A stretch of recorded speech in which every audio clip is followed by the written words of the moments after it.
4 years ago, this past Sunday, the last American soldier walked up the ramp of the last departing military flight out of Kabul, ending nearly 20 years of the American war in Afghanistan.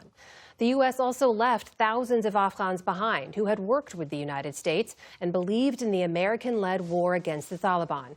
Many of them are still left behind after the Trump administration suspended all relocation programs. Nick Schifrin spoke with two men still in Afghanistan about the fear they live with today and the dark memories from the Taliban takeover. 4 years ago, a community forsaken. Thousands of Afghans flooded Kabul airport, desperate to flee, and many, having worked with the U.S., begged American soldiers for a chance to keep their freedom. I have all documents to go U.S.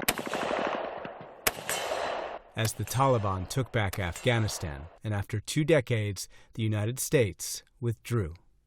That was very, very bad scenario for us, not only for my family, for all the Afghans, especially those who work with international NGO and for the U.S. During that time, we have to say, we lost our hope. This is a man we'll call Mohammed, who's still in Afghanistan and whose identity we are concealing and voice we are altering. He was a humanitarian coordinator for more than 20 years. He worked with USAID, the UN, and others to promote women's rights, expand education, and bring together community leaders from across the country to build peace. What were you trying to accomplish by helping the U.S. and the UN in Afghanistan? The United States tried to develop or increase democracy in Afghanistan and human rights, especially rights for women and children. I tried to educate people, and that was my responsibility. It was a good chance for me to serve my people, my community, especially in remote areas where they had no access to anything, no education, no health services, no roads, and no water. But Mohammed's help for his homeland nearly cost him his only son. He was kidnapped by the Taliban and tortured for nearly a month. They said they would need $400,000 to release my son, which was not possible for me.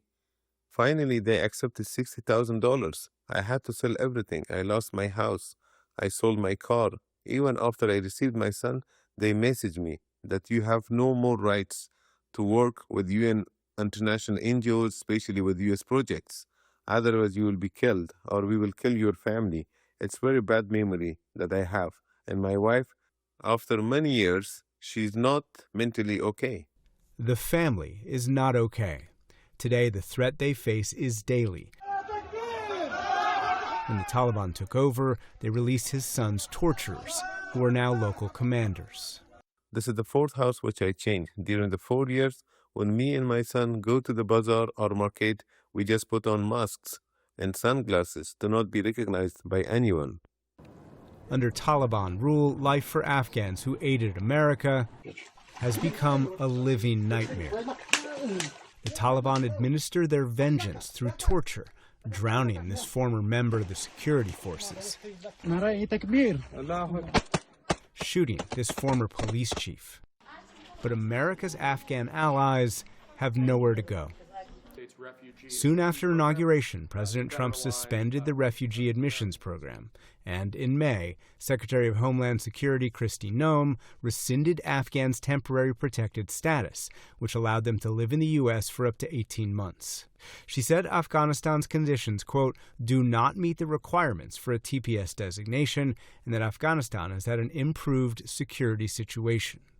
In late July, President Trump suggested he wanted to take care of only some Afghan refugees. What is America's debt to our Afghan war allies that kept our veterans safe over there? There's been some talk about sending a lot of them back. No, would you let your administration do that? We know the good ones, and we know the ones that maybe aren't so good. You know, some came over that aren't so good. And we're going to take care of those people, the ones that did a job. We were so happy that he is the President of the United States. But he surprised everyone by what he did. You know, the executive orders put on suspension. A man we'll call Abdul is a former English teacher, including of girls. He worked with the U.S. Embassy and American Council for 5 years before the Taliban takeover. He'd been approved for a P-1 visa, designated for at-risk refugees, referred by U.S. government agencies and NGOs. He was just waiting for his medical check and flight when President Trump suspended the program. We're changing your voice. We're blurring your face. What's the risk that you face today? Two options, detain or kill. If it's known that I was a person who worked with the U.S. Embassy and American Consul, especially with the people of America, there is no justice, there is no court. They would just order their soldiers to check their aim and just shoot you in your head. I do not have a plan for now or for the future. That is the situation at this time in Afghanistan. And Afghanistan under the Taliban is one of tyranny and tribulation. Dissent is met with public execution. Unemployment and inflation are high, and women have been silenced, barred from receiving an education or even participating in almost all aspects of public life. Some of their homes are now their prisons. I no longer know what will be the future of us, the future of my students, who still didn't even complete their education. And these thoughts hits me hard. So by the course of time, even I feel depressed. Why were we left behind?